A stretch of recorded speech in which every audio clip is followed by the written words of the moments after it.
আচ্ছা, ইসলামের সংজ্ঞা কেউ বলতে পারবেন ইসলাম কাকে বলে? যে কি কোন মুসল্লি আছেন ইসলাম কাকে বলে একটা সংজ্ঞা দিবেন? কারণ আমরা তো সবাই মুসলিম না, তো ইসলাম কাকে বলে মুসলিম যদি এটাই না জানে তো তাহলে মুসলিম হইল কেমনে? হ্যাঁ, আরবিতে বলবেন কে দেখি, একটা সংজ্ঞা বলবেন ইসলামের যে কোনো একটা। এই এলেমগুলোই ফরজ। আপনার আমার ডক্টরেট করা এগুলো কি আমাদের দিন কোনো কাজে আসবে না। ডিগ্রি পাস করছেন, মাস্টার্স পাস করছেন, এগুলো ফরজ না। ফরজ হলে ইসলাম কাকে বলে, ইমান কাকে বলে, ইসলামের রোকন কয়টা, ইমানের রোকন কয়টা, এইগুলা শিখা পড়বে আগে। এইগুলা যদি শিখেন, লা ইলাহা ইল্লাল্লাহর ইলম শিখেন, শয়তান আপনারা এক রাস্তাতে দেখলে আরেক রাস্তাতে ফালাই। আর ইমানের ইলম নাই, এমনি আপনি আমল করেন, শয়তান আপনারা দোস্ত বানায়। কি বানাইবো? তবে এক দোস্ত পাইছি, দোস্তর কাছে ইলম নাই, দোস্ত আমল করতে চায়, তো শয়তান কয়ে এর নিয়ে খেলাধুলা করা সহজ। তো এই জন্য ইমানের ইলম আগে লাগবে।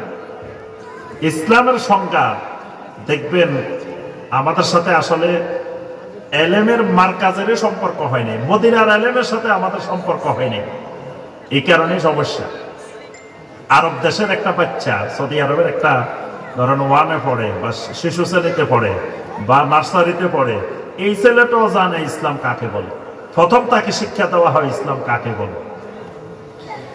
ইসলামটা হলো হুয়াল ইসতিসলামু লিল্লাহি বিত-তাওহীদ ওয়াল ইনকিয়াদু লাহু বিত-তাআ ওয়াল বারাআতু মিনাশ শিরকি ওয়া আহলিহি। এই তিনটা জিনিসের নাম ইসলাম। এই তিনটা জিনিসের নাম কি? এক নম্বর ওয়াল ইসতিসলাম লিল্লাহি বিত-তাওহীদ, তাওহীদের ভিত্তিতে আল্লাহর নিকট আত্মসমর্পণ করা। তাওহীদের ভিত্তিতে আল্লাহর নিকটে কি করা? আত্মসমর্পণ করা। ওয়াল ইনকিয়াদু লাহু বিত-তাআ, এবার আল্লাহর যত আনুগত্য আছে আনুগত্যকে নিজের জন্য বাধ্যতামূলক করে নেওয়া। ওয়াল বারাআতু মিনাশ শিরকি, সমস্ত শিরিক থেকে নিজেকে মুক্ত ঘোষণা করা। ওয়া আহলিহি, এবং শিরিককারী থেকেও নিজেকে মুক্ত ঘোষণা করা, শিরিককারীর সাথে সম্পর্ক বিচ্ছেদ করা, এটার নাম ইসলাম। এটার নাম কি? তাহলে মুসলিম ইসলামের সংজ্ঞা জানে না, তাহলে কেমনে হয়? এই জন্য প্রত্যেক মুসলিমের উপরে ফরজ ইসলাম কাকে বলে বুঝতে হবে। এই সংজ্ঞাটা যদি বাংলাদেশের মুসলিমেরা শিখে তাহলে কি আসে শিরিক করতে পারবো? তার ইসলাম হলো শিরিক মুক্ত থাকার নাম ইসলাম, শিরিককারীর সাথে সম্পর্ক বিচ্ছেদ করার নাম ইসলাম। তা আমি সংজ্ঞাটা এই জন্য জিজ্ঞেস করছি। 4 নম্বর ধাপ যেটা, এটার নাম আল ইনকিয়াদ।